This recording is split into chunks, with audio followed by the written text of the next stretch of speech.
श्री वसु विद्या परिवार प्रस्तुत करते हैं समय सार वाचना। अहमेको खलु शुद्धो यणिममोणानि दंसण समग्गो तम्मिठिडो तच्चित्तो सव्वी ए देखयं मणिमि। ज्ञानी विचार करता है कि मैं निश्चय ही एक हूँ, शुद्ध हूँ, ममत्व रहित हूँ और ज्ञान दर्शन से परिपूर्ण हूँ। शुद्धात्म स्वरूप में स्थित और सहजानंद स्वरूप में तन्मय हुआ मैं इन सब को नष्ट करता हूँ। शासन नायक श्री वर्धमान महावीर भगवान की, परम पूज्य आचार्य भगवान श्री कुंद स्वामी मुनि महाराज की, परम पूज्य चारित्र चक्रवर्ती आचार्य भगवान श्री शांति सागर जी मुनि महाराज की, परम पूज्य सिद्धांत चक्रवर्ती आचार्य भगवान गुरुदेव श्री विद्या जैनम जयतु शासनम विश्व कल्याण कारकम। उपस्थित धर्म स्नेही सत श्रद्धालु भव्यवर पुंडरी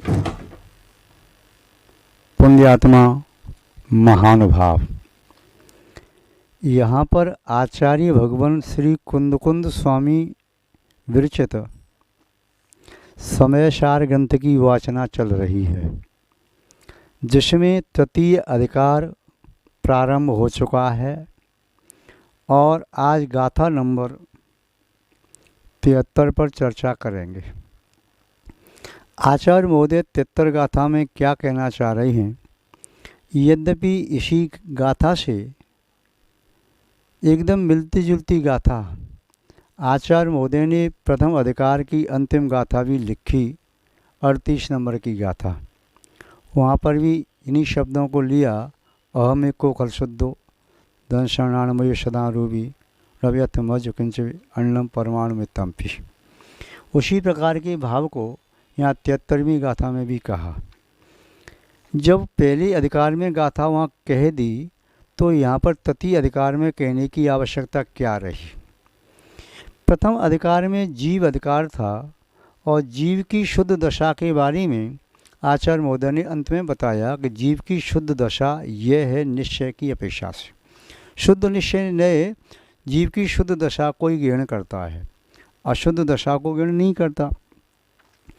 अब यहाँ पर जो आशव अधिकार है या कर्तृकर्म अधिकार है, तो जो कर्तृ है व्यवहार से करता है तो व्यवहार से भोगता है, निश्चय से करता है तो निश्चय से भोगता है, शुद्ध निश्चय से करता है तो शुद्ध निश्चय से भोगता है, यदि अकर्ता है तो अभोक्ता है। अब चार अपेक्षाएं अलग अलग हैं। व्यवहार से बाह्य कार्यों को करता है, जैसे किसी से पूछा ये मकान किसने बनाया, बोले मैं नहीं बनाया। ये टेबल किसने बनाई, बोले मैं नहीं बनाई। ये पुस्तक किसने बनाई, बोले मैं नहीं बनाई। अमुक अमुक चीज़ें, कोई भी चीज़ है तो पूछते हो व्यवहार में तो सामने वाला कहता है मैं नहीं बनाई, किंतु शुद्ध निश्चय ने इस बात को स्वीकार नहीं करेगा।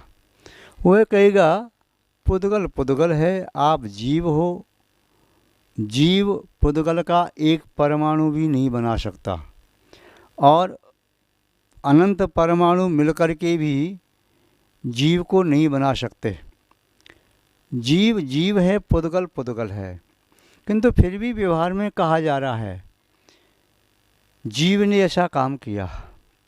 जीव ने जो भी बाह्य काम किया, बाह्य वस्तु एकदम पृथक है। जब कहा जाता है शरीर भी मेरा नहीं है, शरीर से पृथक वस्तु दिखाई देने वाली में तो बिल्कुल पृथक वस्तुएं हैं, उन्हें जीव अपना कैसे कह सकता है। यह मेरा खेत है, यह मेरा मकान है, यह मेरी फैक्ट्री है, यह मेरी दुकान है, यह मेरा गोदाम है, यह मेरा वाहन है, यह मेरा नौकर है, यह मेरे वस्त्र हैं, यह मेरे आभूषण हैं, यह मेरी पत्नी है, यह मेरा पुत्र है, यह मेरा भाई है, पिता है, माँ है, और तो और यह मेरा शत्रु है।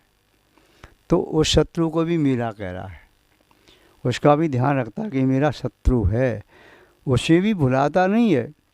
अब विडंबना ये है, जिससे राग कर रहा है उसमें भी उसका उपयोग लगा है, जिससे द्वेष कर रहा है उसको भी छोड़ नहीं पा रहा है। मन दोनों में लगा हुआ है।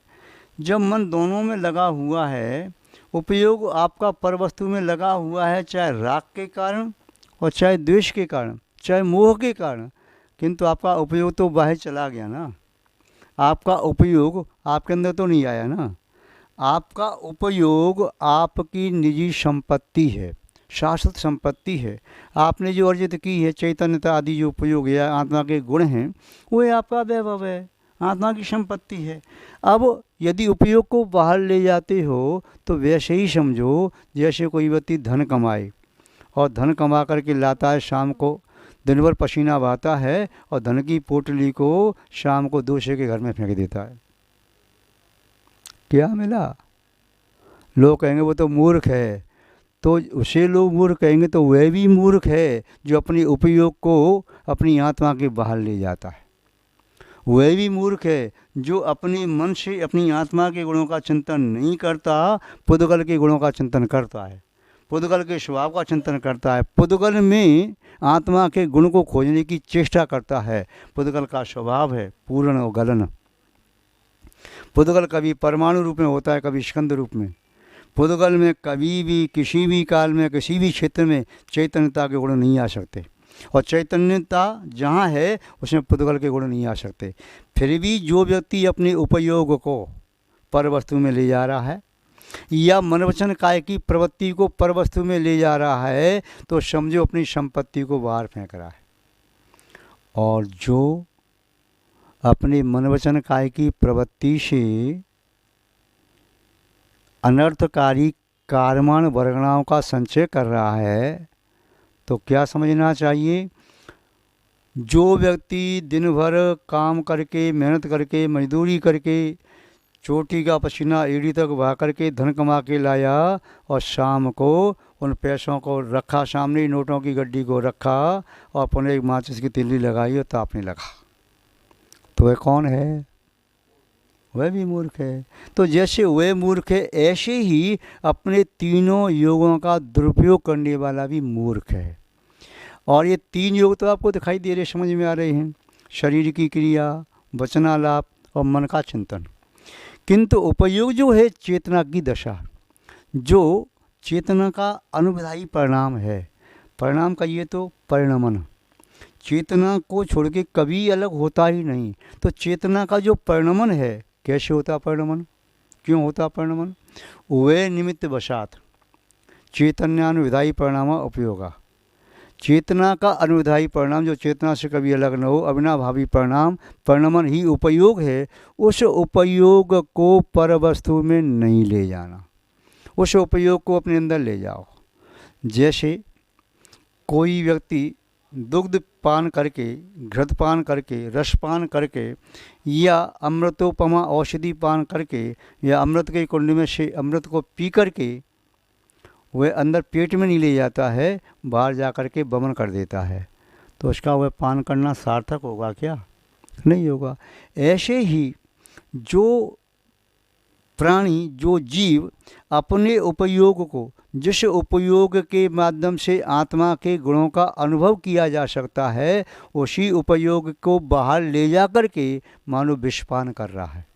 या उपयोग को बाहर ले जाना, अपने बाहर के गुण, वैभव, संपत्ति को बाहर फेंक रहा है।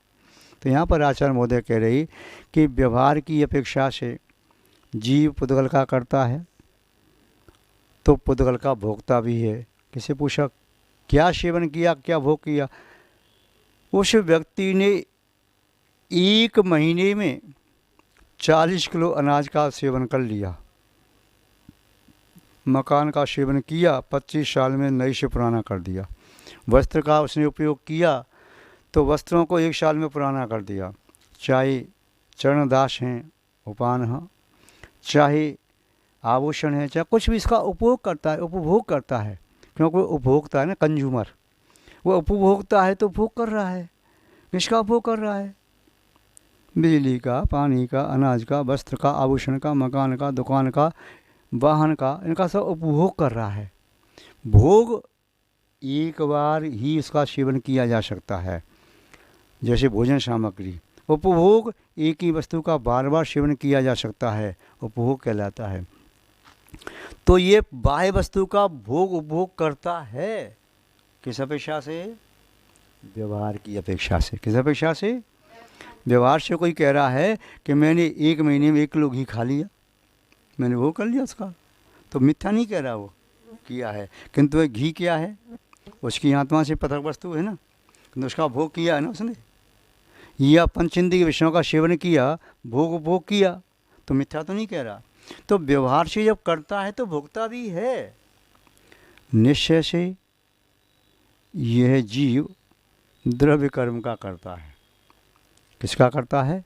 द्रव्य कर्म का। मेरी आत्मा में ज्ञानावरणी कर्म बंधा है, किसने बांधा? किसने बांधा? मैंने बांधा। दर्शनावरणी कर्म, मोहनी कर्म, वेदनीय, आयु, नाम, गोते, 8 कर्म बंधे हैं, इनकी प्रकृतियाँ बंधी हैं, किसने बांधी? मैंने बांधी। निश्चय से व्यवहार से, निश्चय से व्यवहार से, निश्चय से कर्म का करता है। पुग्गल कर्मादीणम कत्ता वाद चैदो चेदर कर्मादा शुद्ध भावाणम। जो चैतन्य कर्म है इनका करता है, बांधने वाला है। जीव के अलावा ज्ञानावरण आदि कर्म को कोई अजीब बांध ही नहीं सकता। तो ये कर्मण वर्गणाओं को कर्म संज्ञा दी किसने दी?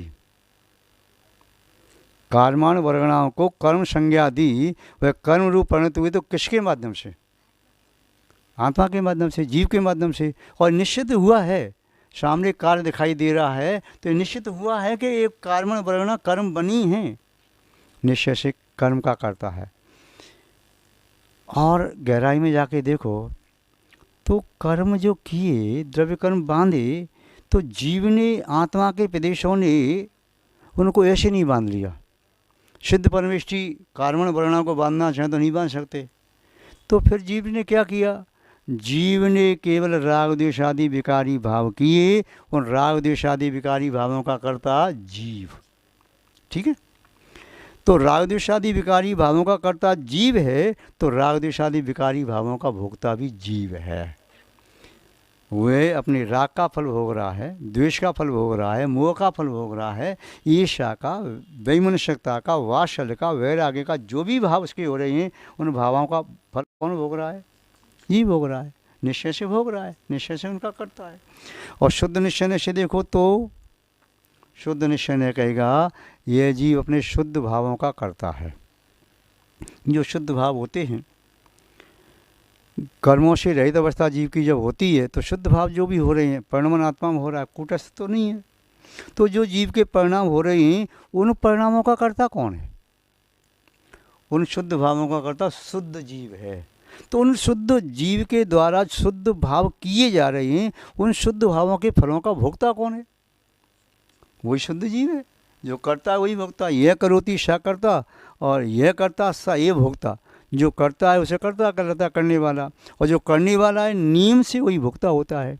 ऐसा नहीं मेरी करने का फल आप भोग लो, आपकी करने का फल मैं भोग लूँ, ऐसा नहीं होता। और शुद्ध निश्चय में जा कर के देखोगे तो कहोगे कौन करता कौन भोगता? आत्मा तो कर्तृत्व पने से, भोक्तृत्व पने सबसे रहित है। क्योंकि आत्मा क्या है? जो है सो है। शब्दों में कह नहीं सकते। शब्दों में कह रही भी अशुद्ध निश्चय का आप आशा लेके कह रहे हो, शुद्ध निश्चय से नहीं कह सकते। यहाँ पर आचार्य महोदय क्या समझा रहे हैं? इसी बात को अपने दृढ़ कर रही हैं। जब आशव की बात कही पूर्व गाथाओं में कि आत्मा के स्वभाव को जान लो, आशव के स्वभाव को जान लो, दोनों स्वभावों को जान करके आशव को अपना शत्रु मानते हुए उससे बच जाओ। कर्मण वर्गणाएँ आप पर अटैक कर रही हैं, आशव के माध्यम से भी आपके पास वे वर्गणा जो आ रही हैं, समझो तीर आ रहे हैं। वह धनुधर बैठा है दूर और आपके पास नहीं आया, उसने तीर छोड़ दिया और निशाना लगा के तीर छोड़ा, सीधा लगा, उसे घायल कर दिया। पुद्गल आपका विषय नहीं कर पा रहा है, किंतु आपने राग द्वेष आदि किया, आपने उसको कहा, किसी शत्रु को ललकारा, अपशब्द का अपमान किया, उसने कहा अच्छा तेरी इतनी हिम्मत। तो आप कह रहे हो तेरी हिम्मत है तो आजा मेरे सामने। तो ठीक है, सामने नहीं आ रहा, लेकिन दूर से उसने बाहर कर दिया, तीर चलाया और घायल हो गए। तो ऐसे ही ये पुद्गल वार करता है आत्मा पर, वार करता है। कार्बन वर्णा आती हैं, और कार्बन वर्णा क्या है? कार्बन वर्गणाएँ जो कर्म बनने वाली हैं वो स्लो पॉइजन है। कैसे? वे कर्म बन गए, यानी आपने उस जहर को पी लिया, तत्काल में नहीं मरेगा व्यक्ति, धीमे धीमे कर्म का फल भोगता जा, मरता जा। तो ऐसे ही ये कार्बन वर्णाएँ जब कर्म बन जाती हैं तो ये स्लो पॉइजन की तरह से आत्मा को नष्ट करती हैं, आत्मा का खात्मा निकाल देती। महान भाव। तो आज सबको कहा। अब पुनः आचार्य महाराज कह रहे हैं कि भाई आत्मा के स्वरूप को भूल नहीं जाना, बार बार स्मरण करा रहे हैं। जैसे कोई बेटा जाता है बाहर, माँ ने कहा बेटा ध्यान रखना, जा तो रहा है तू, शिखा जी जा रहा है, ध्यान रखना, ट्रेन में कोई जीव वगैरह न कट जाए, अपना सामान रखना, निगाह में रखना, गिनती करके ले जा। ठीक है माँ। फिर तैयार हो गया, नहा धो करके ड्रेस पहन के जाने लगा, बेटा ध्यान रखना। फिर वह जब बाहर उसे छोड़ने तक गए स्टैंड तक, बेटा ध्यान रखना अच्छी सावधानी से। जब वह रास्ते में जा रहा है, फ़ोन किया, बेटा ठीक हो ना, ध्यान रखना। जब शिखर जी पहुँच गया, बेटा ध्यान रखना। अब एक बात को 10 बार क्यों कहा माँ ने? क्यों कहा? क्योंकि कहीं विस्मृत न हो जाए, इसलिए बार बार याद दिलाना ज़रूरी है। आत्मा के स्वरूप को ये बार बार क्यों बता रहे हैं? अनादि काल से हमने आत्मा को बिसरा दिया है, विस्मरण कर दिया है, इसलिए बार बार कह रहे हैं तुम तो जीव हो, जीव, अजीव नहीं हो, पुद्गल नहीं हो। और कैसे जीव हो? तो आचार्य महोदय बता रहे हैं 73 नंबर की गाथा में कि तुम्हारा स्वरूप क्या है। उन्हीं के शब्दों में देखें, अहम एको खलु शुद्धो यडिम्बो राण दंसन समग्गो तम मीठिदो तच्चित्तो सभ्य एदे खयम रेमी। एक ही शब्द का अर्थ देखते हैं। अहम एक को, मैं एक हूँ, मैं एक हूँ, मैं एक था, मैं एक ही रहूँगा। ऐसा नहीं है कि मेरी आत्मा कभी 2 भाग में बट जाए, एक भाग में, दूसरा भाग मेरी पत्नी। उसे कहते हैं अर्धांगिनी। क्या कहते? अंग माने शरीर और अंगी माने आत्मा, उसको अंगिनी कह दो। तो आत्मा अर्धांगिनी कह करके ये ना कहो कि मेरी पत्नी मेरी आदि आत्मा है, दोनों मिल के पूरी आत्मा हो जाए, ऐसा नहीं होता। और ऐसा भी नहीं होता कि 2 आत्मा है, मेरी पत्नी की आत्मा और मेरी आत्मा, दोनों आत्मा मिल करके एक हो जाए, ये भी नहीं होता। अर्धांगिनी कहा जाता है व्यवहार में, अर्धांगिनी है नहीं, व्यवहार की भाषा है। तो यहाँ कह रहे हैं अहम एक को, मैं एक था, हूँ, रहूँगा। केवल देखने के लिए नहीं, कर्तृकर्म अधिकार चल रहा है तो कर्म करने के लिए मैं एक हूँ। मैं अकेला ही अपना करता हूँ, अकेला ही मैं भोगता हूँ, दूसरा नहीं। एक को करेदि कम्मम, एक को हिंडद दिए संसारे, एक को जायद मरदी तस्य फलम भुंजदे। एक को, एक ही कर्म करता है, एक ही फल भोगता है, अकेला संसार परिवहन करता है, अकेला ही ये कर्मों को क्षय करके मोक्ष प्राप्त कर सकता है। ये अकेला ही आप पढ़ते हैं, जन्मे मरे अकेला चेतन, सुख दुख का भोगी, और किसी का क्या एक दिन ये देह जुदी होगी। कमला चलत न पेण जाए, मरघट तक परिवारा, अपने अपने सुख को रोवें पिता पुत्र दारा। जो मेले में पंथी जन मिल नीय फिरें धरते, ज्यों तरवर पर रेन बसेरा पंक्षी या करते। कोश कोई दो कोश कोई, उड़ फिर थक थक हारे, जाय अकेला हंस संग में कोई न परमारे। कोई भी साथ में नहीं जाता, अकेला ही जाता है। ये आत्मा अकेला निकल जाता है, ये शरीर भी साथ नहीं देता। जिन कर्मों का फल भोग लिया वे कारमान वर्गणाएँ भी साथ नहीं देती। जो फल प्राप्त किया है वह फल भी साथ नहीं जाता, भोग लिया वो छूट गया यहाँ पर। तो ये मेले की तरह से जुड़े हैं, किंतु भीड़ में भी अकेले। जो भीड़ में अपने आप का अनुभव एकत्व का कर पाता है वह ज्ञानी है, और जो अकेले में भी अपने साथ भीड़ को लेके चलता है वो अज्ञानी है। तो यहाँ क्या कहा, बार बार कह रहे हैं, एक को हम लिम्बो शुद्धो, हम एक को खल शुद्धो। एक एकत्व की बात कितनी तरह से आचार्य बोधे समझा रहे हैं, कितनी बार समझा रहे हैं कि अपने एकत्व को समझो, क्योंकि आपने अपने एकत्व को भुला करके द्वित्व को एकत्व मान लिया है। चाहे वो दूसरे से राग के साथ अपने आप से बांध लिया, चाहे द्वेष के साथ राग की रस्सी से आपने बांध लिया उसको, तब भी आप बंधे हो। द्वेष की रस्सी से दूसरे को बांध लिया तब भी बंधे हो। मोह से बांध लिया, लपेट करके है आपने एक ही किसी बोरे में दो को बंद कर दिया, सिलाई कर दी ऊपर से, और दोनों एक में एक जैसे हो गए, तब भी वे बंधे हुए हो। किंतु आपको जब तक अपनी एकत्व विभक्त आत्मा का अनुभव नहीं होगा तब तक आत्मा के एक भी गुण को प्राप्त न कर पाओगे, आत्मा के स्वभाव को प्राप्त न कर पाओगे। तो आचार्य मोदी ने क्या कहा, अहम एक को, मैं एक हूँ, खलु निश्चय से शुद्ध हो, यह मैं शुद्ध निश्चय से शुद्ध हूँ, शुद्ध था, शुद्ध ही रहूँगा। शुद्ध निश्चय की अपेक्षा से कोई भी जीव कभी भी कहीं भी किसी भी पर्याय में अशुद्ध होता ही नहीं। शुद्ध निश्चय शुद्धत्व को ग्रहण करता है। खल शुद्धो यह रिम्बम्बो, और यह मेरी आत्मा कैसी है, निर्मम, ममत्वता से, ममत्व से रहित, मम कहिए तो पाप से रहित। और जो निर्मम है यानी राग से रहित, जहाँ राग नहीं है तो द्वेष भी नहीं है, और राग द्वेष नहीं तो मोह भी नहीं, कषाय नहीं, कुछ भी नहीं, विकारी भाव नहीं, तो मेरी आत्मा से निर्मम, निर्मम है। और णाण दंशन समग्रो, मेरी आत्मा ज्ञान से समग्र है, दर्शन से समग्र है।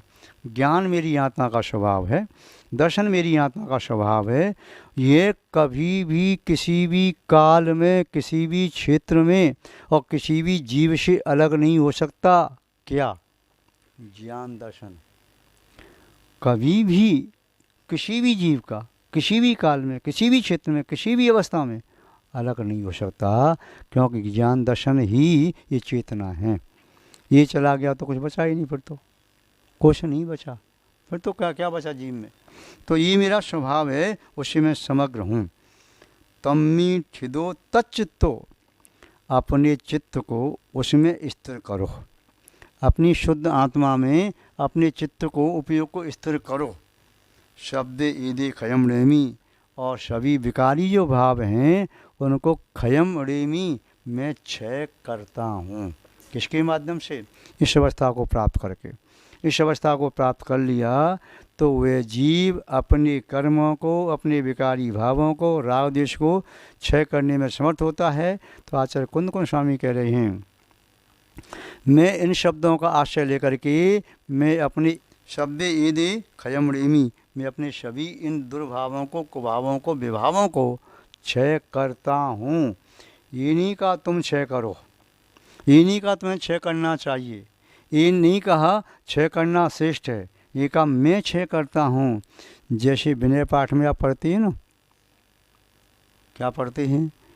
मैं बंधु जिन देव को करे अति निर्मल भाव, कर्म बंध के छेदने और न कछु उपाव। मैं बंधु, मैं वंदना करता हूँ किनकी? जिनदेव की। ये नहीं कहा कवि ने कि जिनदेव की वंदना तुम करो, जिनदेव की वंदना करना चाहिए, जिनदेव की वंदना करना अच्छा है, जिनदेव की वंदना लोग करते हैं, जो करेंगे, ऐसा बात नहीं कही। सीधा सीधा कहा कि मैं बंधु जिनदेव को। और फिर कैसे? करे अति निर्मल भाव, अपने परिणामों को अत्यंत निर्मल करके वंदना करता हूँ। भैया अति क्यों करो? अति सर्वत्र वर्जित, सदा अति वर्जनीय है सर्वत्र, किंतु अपवाद भी होते हैं।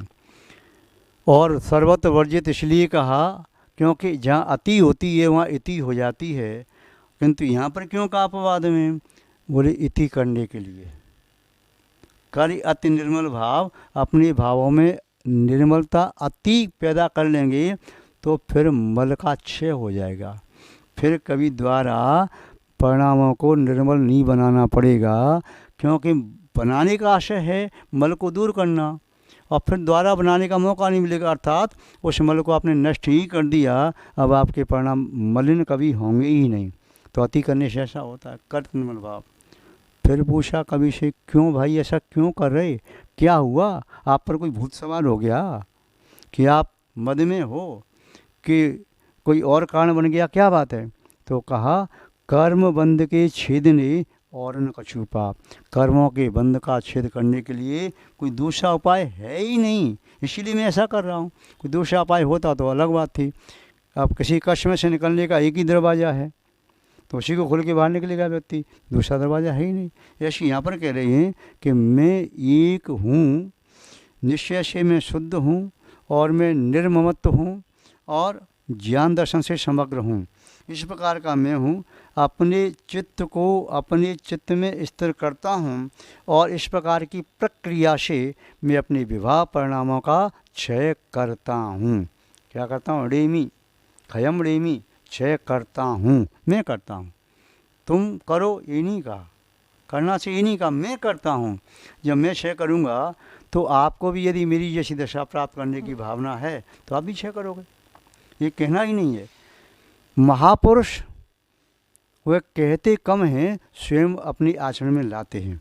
महापुरुषों का मौन उपदेश भी कार्यकारी होता है, महापुरुषों का प्रतिबिंब भी कार्यकारी होता है, महापुरुषों का छायाचित्र भी कार्यकारी होता है, महापुरुषों का चिंतन करना भी कार्यकारी होता है, महापुरुषों का तो नाम लेना भी पाप का क्षय करता है। इसलिए यहाँ कहा मैं ऐसा करता हूँ, इसलिए तो भी महापुरुष हैं, क्योंकि वे कर्मों का क्षय करते हैं, विवाहों का क्षय करते हैं, इसलिए महापुरुष हैं। यदि वे कहते देखो ये मेरी बस की तो नहीं है, पर तुम्हें ऐसा करना चाहिए। जैसे कोई विद्वान आज के कहते हैं ना, देखो भाई मैं तो रात में भोजन नहीं छोड़ सकता, मेरी मजबूरी है, मैं जॉब करता हूँ, किंतु हाँ आपको रात में भोजन नहीं करना चाहिए, तो प्रभाव पड़ेगा नहीं, क्योंकि मेरी मजबूरी है, मैं तो नहीं छोड़ सकता। तो श्रावक भी कहेगा मेरी भी मजबूरी है, मैं नहीं छोड़ सकता। फिर पंडित कहेगा हाँ ठीक कह रहे, आज ये पंचम काल है, पंचम काल में रात का भोजन कैसे छूट सकता है, असंभव है। पंचम काल में ऐसा कैसे हो सकता है कि जमीन को ना खाए और जीव व्यक्ति जिए। पंचम काल में कैसे हो सकता है पानी छान के पिए, बार बार कैसे छानेगा। पंचम काल में ऐसा कैसे हो सकता है कि सब लोग आसव का पान कर रहे हैं, मदिरा का पान कर रहे, नशील पदार्थ का सेवन कर रहे, और उसके बिना जीवन कैसे जिएगा। वो कहता है कि मुझे तो सब लोग ऐसे दिखाई देते हैं, उनके बीच में कैसे रहूं। किंतु जो व्यक्ति धर्मात्मा है वह क्या कहता है, मुझे तो संसार में सब जगह भले ही आदमी दिखाई दिए और वे त्याग किए हुए हैं, उनको देख करके मेरी त्याग की भावना और बनती है, मैं त्याग करता जा रहा हूँ, असंभव नहीं लगता। तो आज कुंदकुंज स्वामी ने क्या कहा, खयम रेमी शब्दे ईदे खयम रेमी, मैं इन सभी विभावों को विकारों का त्याग करता हूँ। ये आचार्य महोदय का भाव पकड़ में आया। संभव है आपके पकड़ में भी ये भाव आ रहा होगा। यदि आपकी समझ में आ रहा है तो इसका मुहुर्मुहु चिंतन करें, बार बार चिंतन करें। मैं भी इन विचारों का बार बार चिंतन करूँगा, मैं भी इनका भावों का निरंतर भावों की भावना भाऊँगा, और मैं भी उस दशा को प्राप्त करने का पुरुषार्थ करूँगा। मैं करूँगा तो कोई आप पर एहसान नहीं करूँगा, मैं करूँगा तो आप पर एहसान नहीं करूँगा, मैं करूँगा अपने कल्याण के लिए, अपने हित के लिए। और यदि आपको अच्छा लगे तो आप भी कर सकते हैं। जिस मार्ग पर मैं चल रहा हूँ वह मैं किसी पर एहसान जताने के लिए नहीं, किसी का कर्ज चुकाने के लिए नहीं, किसी को अपना बनाने के लिए नहीं कि मेरे अनुयायी बन जाएं। मैं इस मार्ग पर चल रहा हूँ तो अपनी आत्मा का हित करने के लिए। जिसे भी अपनी आत्मा का हित करना इष्ट हो तो वह खोजता खोजता यहाँ पर आ जाएगा। जिसे पानी चाहिए, प्यास लगी होगी तो खोजता खोजता पानी के पास आ जाएगा। भूख लगी है तो भोजन खोज लेगा, ठंडी लग रही है तो उस पदार्थों का सेवन करेगा, खोज लेगा। गर्मी लग रही है तो जहाँ ठंडक है वहाँ पहुँच जाएगा। मनुष्य ही नहीं, तिर्यंच भी, उसके पास इतना ज्ञान होता है। तो यहाँ पर कह रहे हैं कि आचार्य महोदय कि मैं ऐसा करूँगा, करता हूँ। यहाँ पर हम भी आपको ये कहना चाह रहे हैं कि मैं भी कोशिश करूँगा अपने कर्मों को क्षय करने की, मैं भी शमदक पुरुषार्थ करूँगा अपने विकारी भावों का दमन करने की, मैं भी मोक्ष मार्ग पर बढ़ने की हर संभव कोशिश करूँगा, प्रयास करूँगा। यही भाव समझ में आया। आप सब लोग यथाशक्ति इस भाव का अनुमोदन करें, ग्रहण करने का प्रयास करें। यही हमारी आपके प्रति सद्भावना है। इन्हीं के साथ शब्द श्रृंखला को विराम देते हैं।